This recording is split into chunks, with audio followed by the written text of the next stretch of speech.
dal leen ak jàmm ci AGT News chaîne bi leen di jox xibaar yi wér te wóor abonné leen ngir dara bañ leen a raw. AGT News. Ousmane Sonko daa mës a défendre littoral bi maanaam corniche beeg li ko war a gars yi ni ñu koy occupé anam bu doy waar bi nga xam ne nemmeeku nañu ko ci lu ne mel moo waral Pierre Atepa Goudiaby daal di xamle ne lépp luy construction nekkoon ci boori corniche bi dakkal nañu ko mu mel ni kon littoral bi yëpp autorités yi dëkk bi fas yéene daal di protéger ñu xool ci benn vidéo la nga xam ne mooy xew ca yooyu la bërëb immeuble yu bëree bëri ya nga xam ne daal dinañ ko fay tabax lépp nag président Bassirou Diomaye Faye ak Ousmane Sonko dakkal ko ngir ñu indi ci ay saafara. AGT News.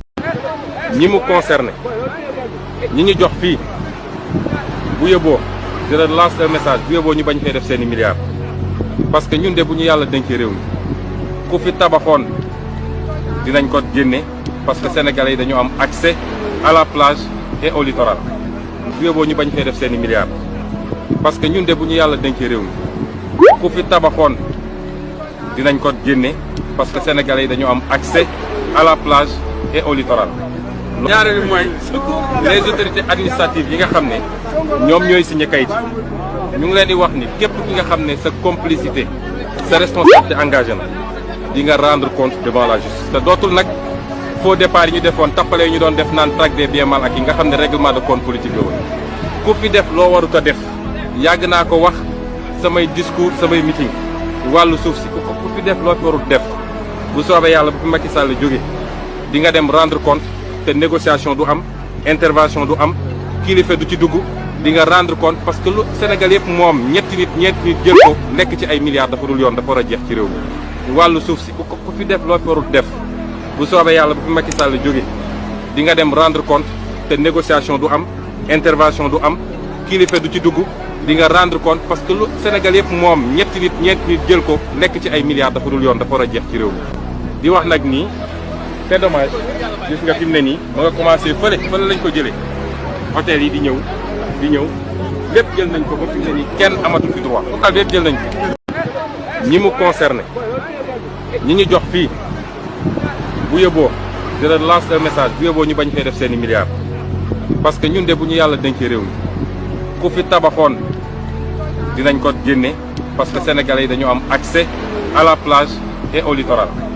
bu yóbboo ñu bañ fee def seeni milliards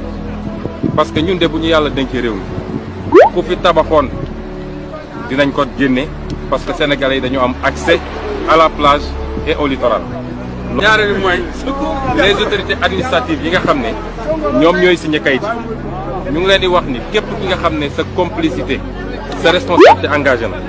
di nga rendre compte devant la justice. te dootul nag faux départ yi ñu defoon tappale yi ñu doon def naan traque des biens mal acquis nga xam ne règlement de compte politique la woon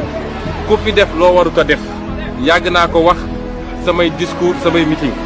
wàllu suuf si ku fi def loo fi warut def bu soobee yàlla bu fi Macky Sall jóge di nga dem rendre compte te négociation du am intervention du am kilifa du ci dugg di nga rendre compte parce que lu Sénégal yëpp moom ñeenti nit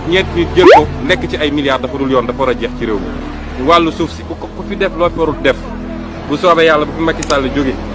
di nga dem rendre compte te négociation du am intervention du am kilifa du ci dugg di nga rendre compte parce que lu Sénégal yëpp moom ñeenti nit jël ko lekk ci ay milliards dafa dul yoon dafa war a jeex ci réew mi di wax nag nii c'est dommage gis nga fi mu ne nii ma nga commencé fële lañ ko jëlee hôtel yi di ñëw lépp jël nañ ko ba fi mu ne nii kenn amatu fi droit local bi yëpp jël nañ ko. ñoo ko gisandoo ñoo déggandoo Ousmane Sonko mel na ni liggéey nga xam ne defoon na ko mi ngi koy réaliser benn par benn ndax nag ñëpp xam nañu ne projet bi moom la ñu nekk di jëmmal jamono ji lépp loo xam ne rek moomeelu askan wi la woon ñoom ñu fas yéene ko récupérer daal di leen koy delloo lu ni mel moo waral Ousmane Sonko am détermination bu baax a baax ci li nga xam ne ci la nekk moom ak président Bassirou Diomaye Diakhar Faye ñu fas yéene def seen kéemtalaay kattan réew mi jubal ak jubbanti mën fee am lépp rek loo xam ne ñi ngi fi doon def te dëppoowul ak yoon ñu daal di koy dakkal littoral bi kenn moomu ko ku fa def say milliards itam dutee li askan wi moom dinañ leen ko delloo te ci loolee la Ousmane Sonko di dox moom ak le président de la République Bassirou Diomaye Diakhar Faye fan la mbir yi nar a mujjee li am ba des mooy askanu Sénégal rek moo ci am ndam ndax ñoom loolu moo leen yitteel loolu dong la ñuy dox rupture bi nga xam ne woote nañu ko ci bépp fànn lay doon duñu bàyyi leen lépp loo xam ne rek war nañ koo mën a jubbanti dinañ ko settantal ko xoolaat ko joyanti ko ba nga xam ne lépp dafay jaar yoon seetuñu ci lu neex kenn jàmmi askan wi moo leen yitteel kon nag ñun ñëpp nañ leen ci jàppale ngir ndam lu rëy ñu mën koo am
AGT News. dal leen ak jàmm ci AGT News chaîne bi leen di jox xibaar yi wér te wóor abonné leen ngir dara bañ leen a raw.